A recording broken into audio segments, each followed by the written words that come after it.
Okay, today's complicated. This box is too big. I was just trying to think if I wanted to try and, I don't know what I'm trying to do. I'm just going to open it up. I'm going to be careful here.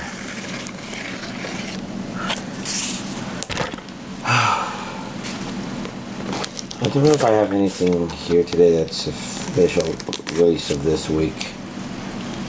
But I have a good amount of stuff. So, it should be interesting.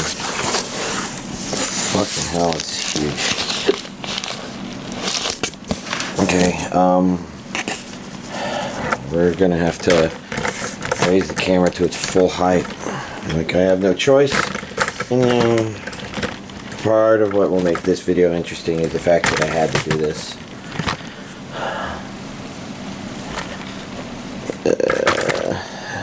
That's all I'm gonna try and do. Okay. I'm gonna have to move this mouse pad so I can use a little bit of the table over here. I guess it doesn't really matter. That thing is off. It's full. It's full of off. If you haven't guessed, this entire thing is Dragon Ball Z related. Regions A plus B. I think it said English, but I'll be honest, I can't really tell. That feels empty. I think these are empty. Trying to make sure there isn't like some styrofoam thing in them or something. I say this is some pretty unusual wrapping for Right Stuff, but that's because it didn't come from Right Stuff. This is my first Funimation order. Not like the first Funimation thing I've ordered, but rather the first thing I've ordered from Funimation through their website directly. Kind of. Did I do it through their website? I don't remember how I did it. All I know is it's kind of hard to tell by feel if these papers have things in them or not. I'm pretty sure they all don't. But I'm going to just be very careful and oh god, fucking hell. Try and make sure.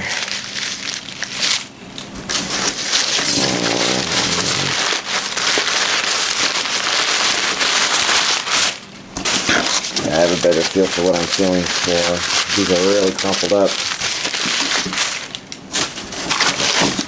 We had to get rid of an entire fucking tree just to make sure this reached me. Yeah, that's exactly what it's supposed to be. Oh.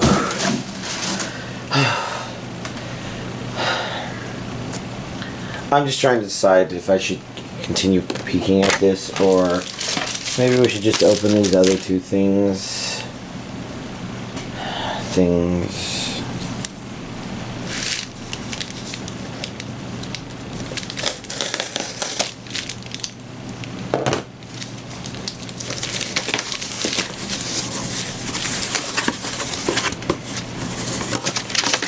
Let's see. Okay. Well, look.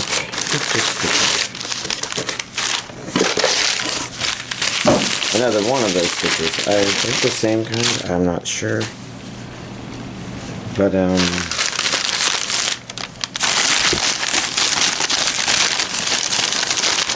this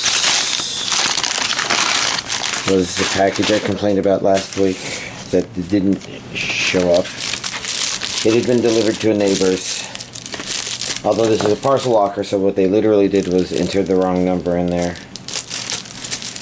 Oh yeah, I was actually going to... No, this one, see... Also last week I complained about the thing that hadn't been sealed, and I have a test piece of white thing, but I was going to try and open this one up from the top, and I can't. It's literally not. This is the replacement sent by Amazon.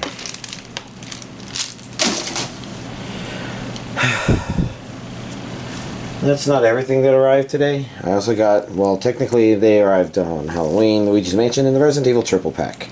kind of figured might as well get another copy of Resident Evil 4. Haha, but I got Resident Evil 5 and 6, which I don't know if they're any good. I honestly don't care. I have options. I'm spending my money on options. Why don't we go over these real quick? This is FLCL Progressive, English and Japanese audio included. So unlike the thing that I read that seemed to suggest it was English dub only, this one does have Japanese as well. 2, 3, 4, 5, 6, yes. So the new season of FLCL has been broken up into 2 6-episode chunks, Progressive being the first of those. And last week I was saying that I wasn't sure if it was anime, and that's because when I first heard of this, it was Cartoon Network is funding this. And I'm like, Cartoon Network funding something does not an anime make, but it might make a good show. But I wasn't quite sure for this one, and it's DVD. Warner Brothers, I don't think Warner Brothers is spending a lot of money on this release. I guess we'll have to see.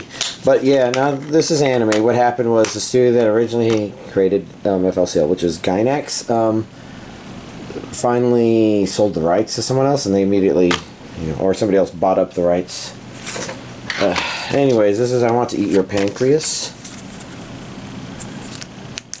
which honestly I kind of don't want to watch because the title sounds kind of disgusting. I think the idea is, it sounds cannibalistic, but it's not supposed to be. It's supposed to be more like endearing, I like you so much I would want to eat you, or rather like nibble your ears, except it tries to go more pancreas related or something. I'm not even sure if the title has any meaning to it, but I keep thinking of it. Can't stop. Special booklet. And I know it's pretty good. I saw the name a whole lot when it came out. It's probably great. So it's just a matter of if I spend the time doing it.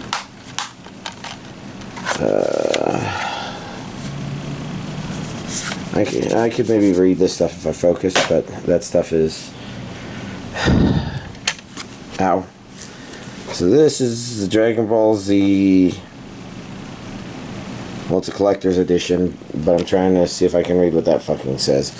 I can't even read it through the damn camera. It's maybe some sort of ultimate collector's edition. I remember some people asking if I was going to get it, and some people saying that it's cheap, and I think it was still offering something that wasn't normally available on Blu-ray. Like, we had the level releases, which were shaping up to be the ultimate, but I think they required too much work. And then we got the simpler blue boxes. No, the blue box was the name of the Dragon Ball. Anyways, we got the simpler one, which is an upscale of what they did for the DVD version, which is cheap. And this one's supposed to be a cheap upscale, I think, of what they did for the thing. So anyways, let's take a peek at the insides of this. Because the truth of the matter is I bought it because I'm a collector. If it looked like it was going to happen, I should jump on. It's some cool Vegeta. Is that the same one on? No. No, it's not. I thought that said episodes 1 through 4, but it's actually 1 through 84. Seasons 1 through 3. So...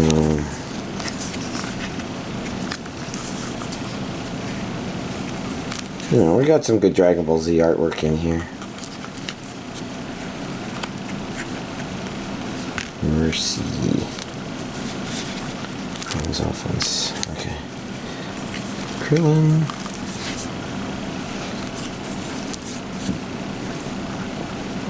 Really? Ginyu Assault. Wow. This is already to the Ginyu 4 stuff. No. Well, that was fast. The coloring is very nice, reminiscent of the exact same coloring that they advertised on the thing. The choice of colors is neat. Kind of reminds me of some good pictures of the androids. Oh. It's so colored. They've probably all been... They probably all have the picture, same picture as the thing on the side. Next up, that was seasons 3 through 5. This goes to 219. There's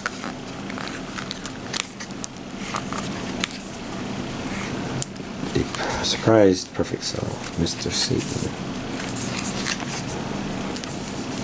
Cell Jr., Goten, Trunks, Videl, and some good stuff in here. If this is Videl, then this is already his oh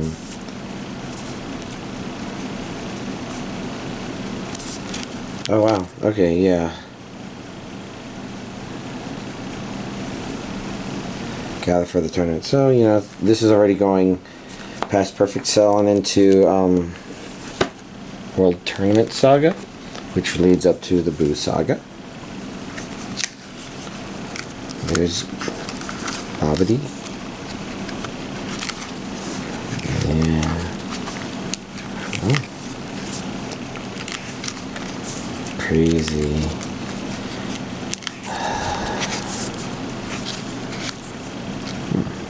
And 291, Goku's Next Journey, which I don't think is considered canonical yet in terms of Dragon Ball Super, at least where I am.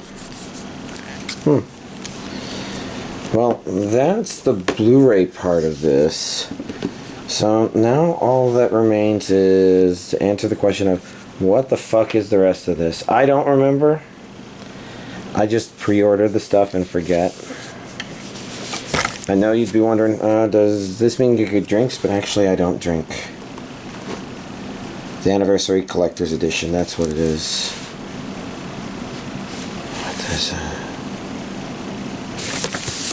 What did I even get? I remember it being kind of up there in price. But...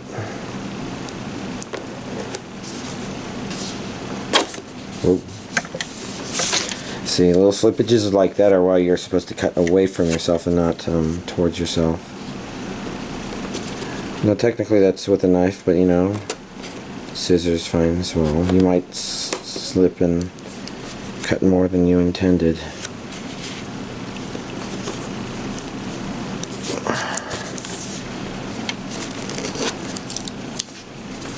I think that should be all of those cut.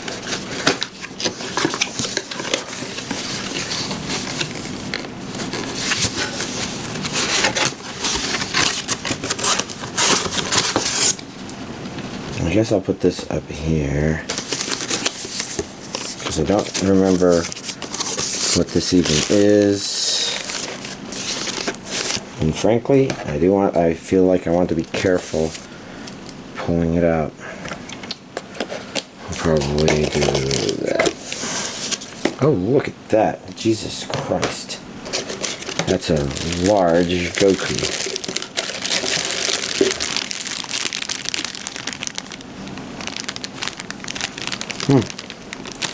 I'm gonna have to try and put that together, I guess. Okay. Let's see. This, of course, describes what's on that. Original 4:3 aspect ratio on Blu-ray, full color 11. So yeah, I think people were just complaining that they were using a very lazy processing process for this. So it's a cheap something or the other, and I don't know, as a collector, visual history. Visual history, is that it's at this back here, or is this advertising something? What is this? This is probably my official certificate of authenticity, number 2850.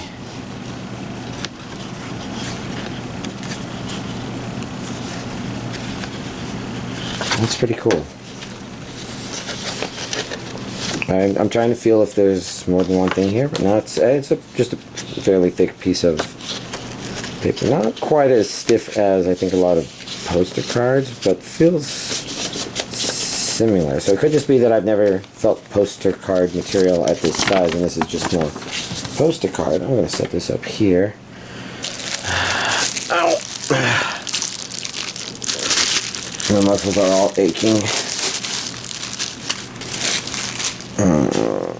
Well, I guess I'll set this aside, so then we can set this down and see what it even is, because it's a little big.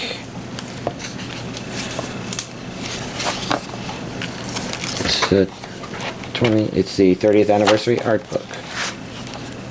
I don't want to look at all of it. It is. I am having trouble getting pages to move. I hope y'all are able to see some. I see robots, I see androids, I see Cheetah, Super Saiyan, I see... Why can I not remember his name? There's Boo. So, you know, it's imagery throughout the entire series, which is actually pretty cool. Okay, so I guess what I should probably do, and I'm just going to do this slowly because this is just the way it traditionally goes, but now that I've worked it through all that stuff, let's get back down to the normal level. There we go. Move these back here. Say, here's this week's anime DVD collection update. I don't do this too much with y'all, so let's go ahead and see if I can figure this out. This one doesn't look too complicated. If you've never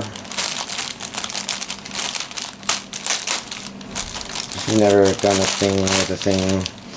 Anyways, this looks like it's probably a stand of some sort, like maybe the back of a shoe, to help, you know, lend some stability.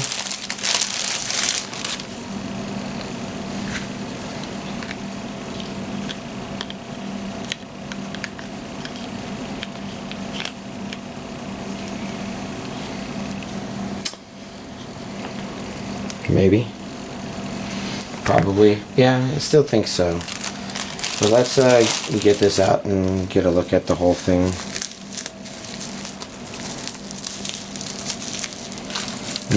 I'm just looking at other figurines to see if there's any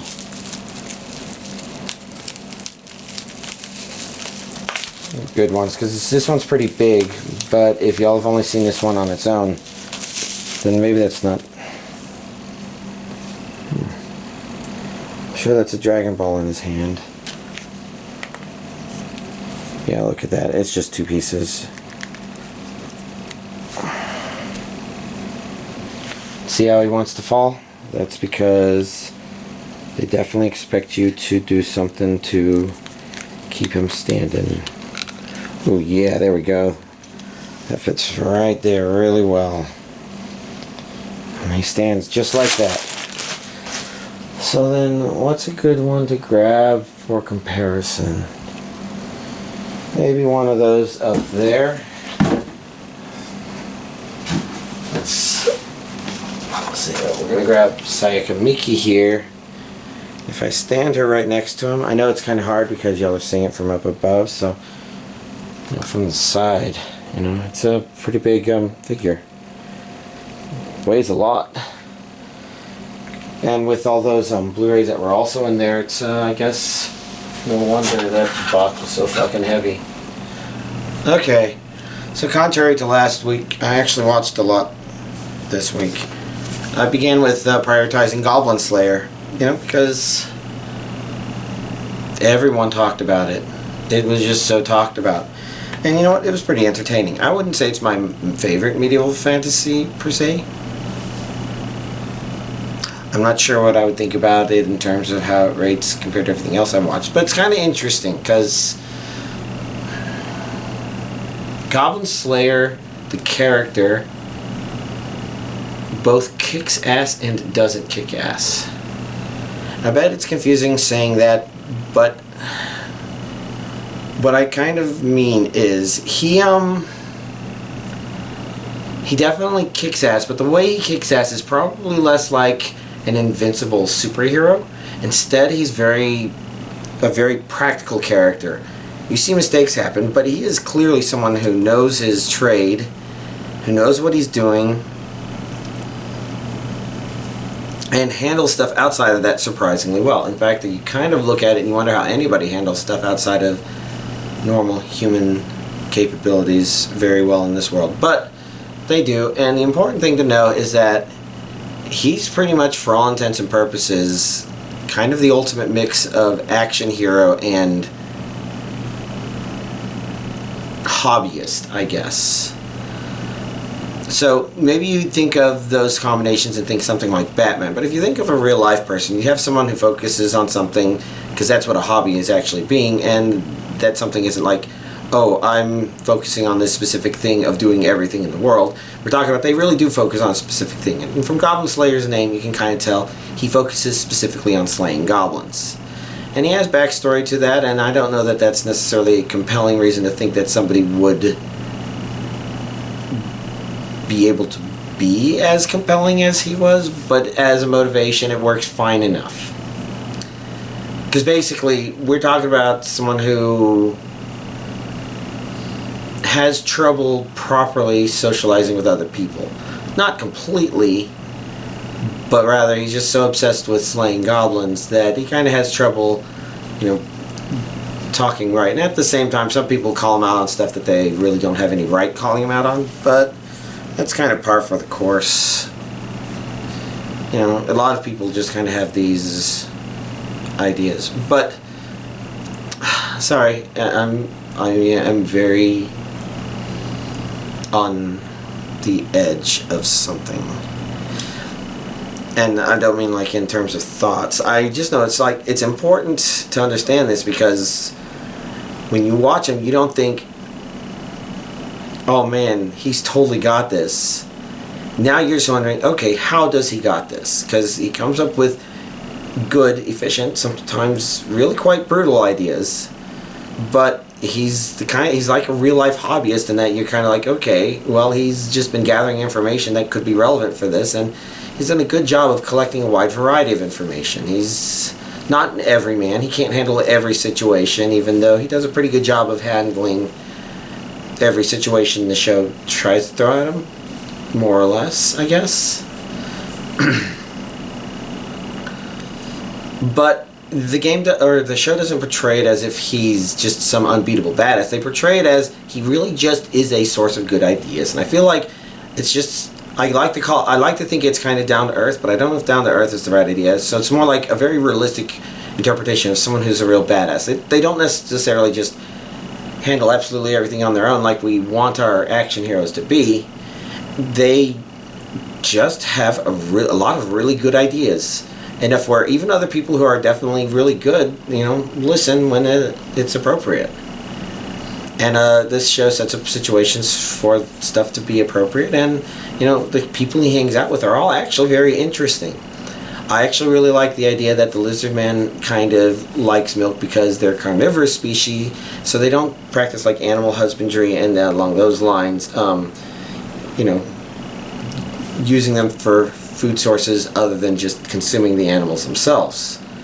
Which basically means that milk and milk products are kind of just a thing that's not in their culture. That kind of makes sense, and they present it very rationally, because it's not like it's trying to be judgmental of them. It's just an interesting idea where you design people that are carnivore, but they're civilized. They don't just say, oh, I'm going to eat everything that I see. They have things that they consider food and things that they consider not food, and Peter may have a point there, but we're not here to discuss whether or not that's real. We're just here to say that as far as this anime is displayed, that's actually a really neat little thing. It is, of course, amusing that the oldest character in the show, which is the High Elf Archer, is one of the least mature people in the show. And most of that actually works out because you kind of see her as, yes, she's lived 2,000 years, but, I guess elves tend to generally live more sheltered lives. But even still, you would think that she wouldn't be, and so, it kind of is amusing, and you just kind of forget about it because it all works. And I have to say that their setup for the last story arc actually had me, gasp out loud a little bit. So, kudos to the anime for, not necessarily making me feel like this is awesome, but it kind of keeps you engaged, keeps you wondering, keeps you thinking, keeps you saying, yeah, okay, this is an interesting character. Because you know, at the same time, if somebody doesn't like this, it's obvious it's because this is an action hero that's not being portrayed as an action hero. I think most people can look over that because, you know, he's doing enough stuff and getting enough done such that you can get that sort of enjoyment out of it. But, you know, it is walking that thin line of our expectations of what these characters do to create a very different main hero than what we normally see. The kind of person that isn't the save the rainforest of the world. It's the kind of person that maybe walks around their neighborhood picking up trash, but portrayed in a more badass sort of way. So Goblin Slayer is really interesting. If there's more to it, that would be great. I think season 1 is pretty good as it is because it does tell a good story arc. The problem is, you know, they always have more potential source material in terms of, you know, throwing other interesting situations at the characters, but they don't need to. So I guess it'll be interesting to see where it goes from there. Next up, I continued going with the medieval fantasy and watched How Not to Summon a Demon Lord, and it was interesting. I wouldn't say it was the most exciting isekai I've ever seen, or most engaging or something like that, but it was neat. It's definitely supposed to be more along the lines of Overlord in terms of the main character being an overpowered badass, but it's less like Overworld in that it isn't quite like, okay, here's how the world adjusts to him. It's more just kind of, you know, expanding and exploring the world a little bit, I'm going to say. It does a lot of keeping the characters where they are, and you're like, these are cool sorts of things. And I do like that there's actually kind of a double meaning to the title, but I'm not sure how well I can explain what I saw there. Maybe it's not double meaning so much as double application. But overall, it kind of was entertaining. It also kind of tells something that's like a story arc, which I think, you know, would be an appropriate place for it to not have to continue to go on if it didn't. But, you know, it probably still could. I was trying to think because I'm pretty sure there's more to say about it, because I wouldn't be surprised if some people didn't like this one as much. Because Overlord keeps you very engaged because the world has to keep changing very aggressively to this force that's been added to it. Whereas this one, you know, it works, but it also kind of skirts by a little bit by doing that. So the idea is our main character, you know, he isn't actually a demon lord. He-ish, probably. The basic idea is he was a shut-in who was just so really good at this one game that he labeled himself as Demon Lord in that game, but he was another player. He just happened to also have, you know, like a horn add-on thing to his avatar, and he was really good and really powerful. And when he got summoned to the world in this one, he was his avatar. Now, the implication is that the horns are probably still not real for the character because it does seem to be a physical manifestation of his character.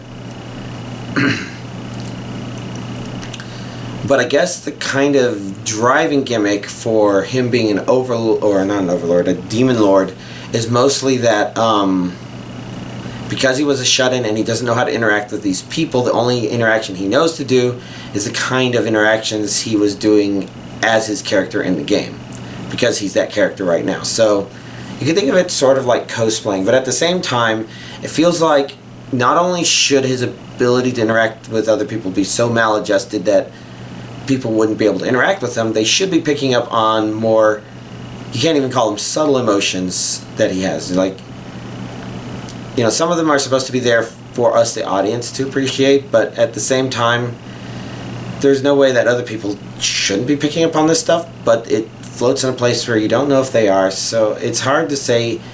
There's some potential contention there for people who don't enjoy it. Otherwise, you know, pretty cool stuff that happens. It explores some of its ideas very well. I really liked the potion making scene. It was kind of one of the more hilarious things in there, I think.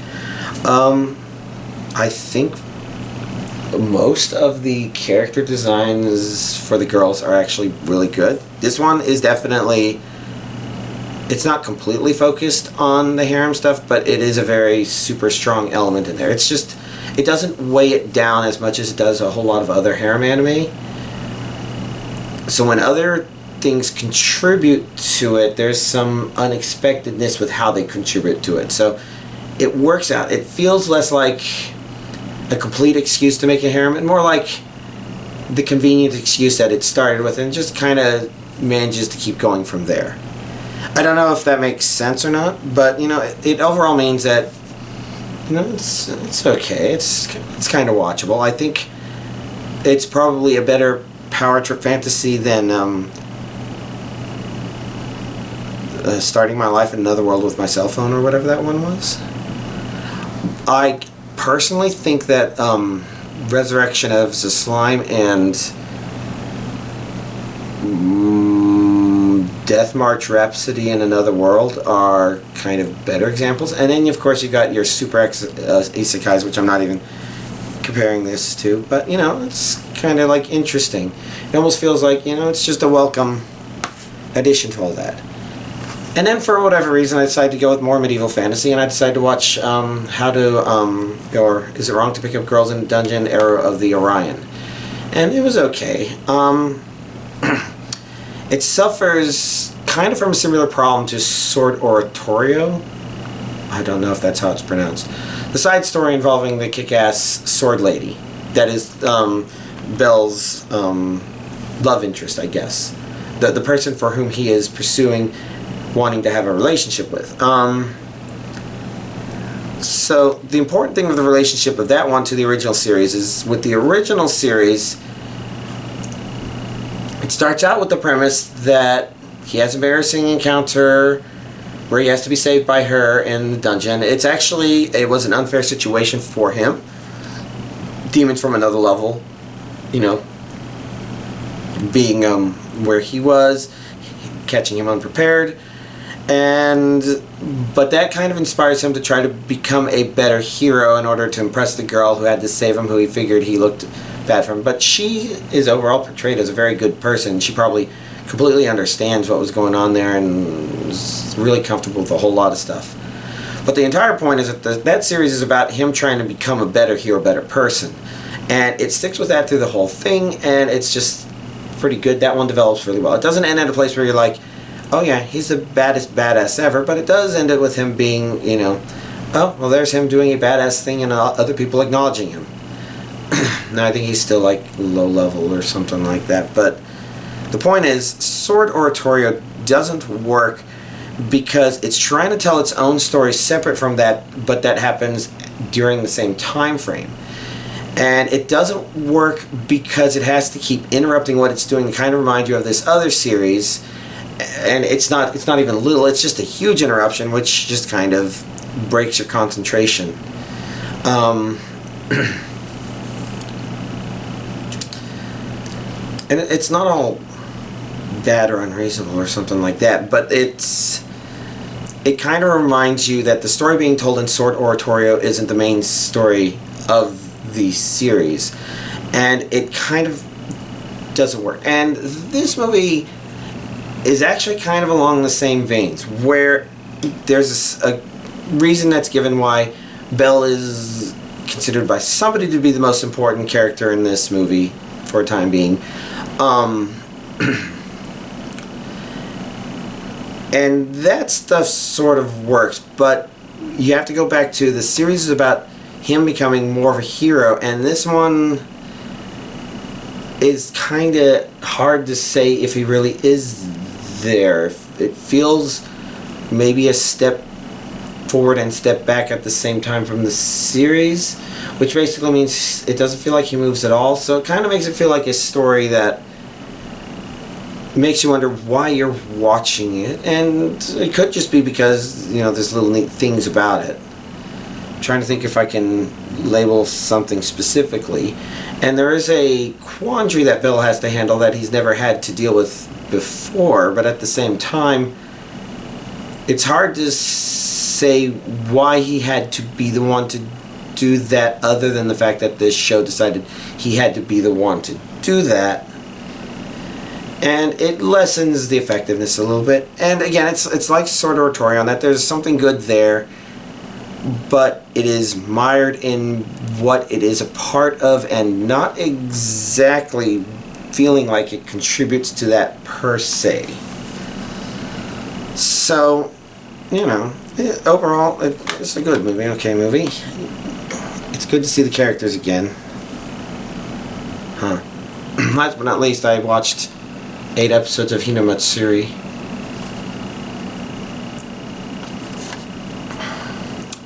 And this one is an interesting mixed bag. First of all, I didn't realize I had chosen 3 medieval fantasies until I was actually choosing Arrow of the Orion. And I don't know if I have others to choose from here, but I'm like, okay, I should just choose something else. And oh yeah, okay, let's choose this one. This one's got me curious. This one was delayed for a while. What was uncut about it? There isn't anything really uncut about it. Anyways, it is definitely strange. I'm not sure what to think of the series as a whole, but I have to give the series some kudos. Anzu's story is actually pretty great.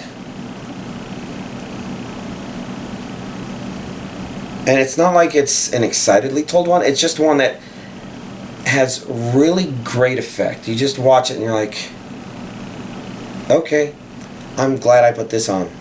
Now, I don't know if they go further with it. I don't think there's further to go that would be as effective as what I've seen so far.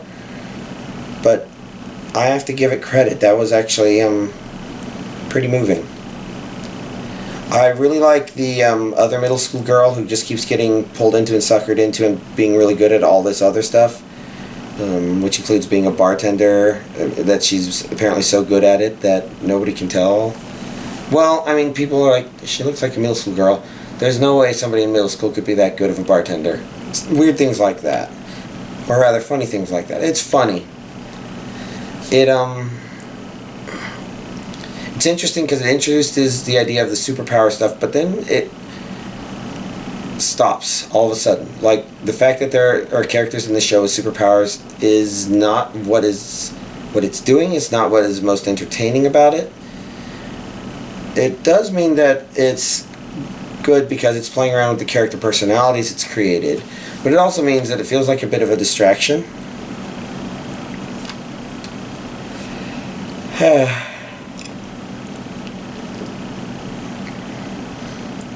Especially since, you know, our main character's entire gimmick was that she did have strong superpowers or something. And, you know, they had a thing where there was a duel, and, you know, the show likes to do things where it just really likes to contort human faces in certain ways. It's not like a complete, you can't recognize it as human anymore. It's just more like do weird things with it. I've actually seen one of them before on YouTube, but I digress. Anyways, where did that come from? Anyways, did I watch anything else? Yeah, I did watch the Breaking Bad movie on Netflix. It's pretty good. It doesn't feel good movie. Like, you don't watch it and say, okay, I know what this movie is and what would satisfy me. It just kind of continues to flow. Sort of like a series. So maybe they were planning to do a mini episode, but then they're like, no, let's just cram this together in one movie. If they did that, that might make sense, although I'm not sure where the breakpoints necessarily would be, but I guess I have some general ideas. So if you think of it that way, I mean, it's really digestible. If you binge watch stuff on Netflix, you might have trouble telling the difference between watching this movie and watching a series of comparable length that was just engaging and kept you in.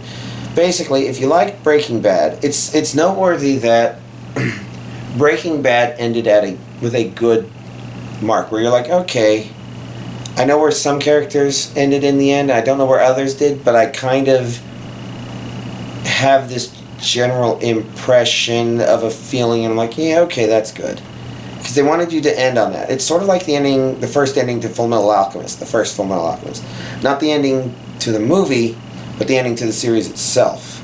Like, you knew characters were in certain permanent positions, and others were in certain dynamic ones that involved them maybe going off and doing their own thing, but that was okay. Things felt a little wrapped up, but then the movie came along and it kind of changed some of those dynamics and, you know, made it where, okay, now I'm really unsure of where they left it off. I'd say the ending to the Full Metal Alchemist Conqueror of Shambhala movie is worse than the ending to Full Metal Alchemist, but there's a bit of a personal preference to that. At the same time, I think some people might be able to, even if they preferred the ending to Shambhala, might understand what I'm talking about in regards to sometimes you don't need to know what a character did until the very end of their life. Sometimes gaps actually imply great things. Sometimes endings imply great things where you're like, okay, yeah, after this point, I have a pretty good idea what's happening. And Breaking Bad, the series, ended on one of those. Where I'm like, okay, I kind of feel like there doesn't need to be any more Breaking Bad. And that's why they didn't call this one Breaking Bad. And it kind of is fine because it actually takes kind of that ending feeling at the end of Breaking Bad and polishes it a little bit more, so you kind of have that same feeling of, I don't need to see where this character goes from here, but for some reason I'm very satisfied. And one of the important things it does is it doesn't shit too much on various opinions of characters from the series, because, you know, at the same time there's a lot of political, oh, you should think this guy's an asshole and you should think this guy's an asshole sort of stuff. I'm not sure if political is the right word, so maybe woke, maybe not woke, maybe, I don't know. There was a small torrent of other opinions there, and I feel like it didn't touch those, which is what it needed to do. It needs to leave you feeling however you felt about all those characters and how everything was at the very end, and it really needs to be about, you know, what it's trying to polish. And it does that really well. It actually, I feel like it enhances the ending just a little bit. And it's entertaining while it's doing it, and it's good stuff. Well, I guess that's everything I was going to babble about. Can't think of anything else notable other than I noticed this stuff didn't show up, which I guess means it's shipping a little later. I should probably double check that. And probably place an order for some right stuff in that I know is in stock that I'm going to pre-order. I don't know. With both an Amazon and a USPS package being really delayed last week, I slow down and hesitate my purchasing stuff in case I'm going to throttle and change gears. So it was horrible. And I didn't completely change gears when I'm like, oh yeah, that's been resolved, so I won't have to worry about what I'm going to do here. Because usually it doesn't seem like that great of an idea to place a really big order with somebody and then say, oh, and can you fix this other problem? Maybe that's fine, maybe it's not. But the truth of the matter is I should probably always consider the possibility of walking. Even though I don't know how well I can, and we'll find out. Hopefully we'll never find out. But yeah, there we go. See, I'm babbling. Y'all, have a nice week.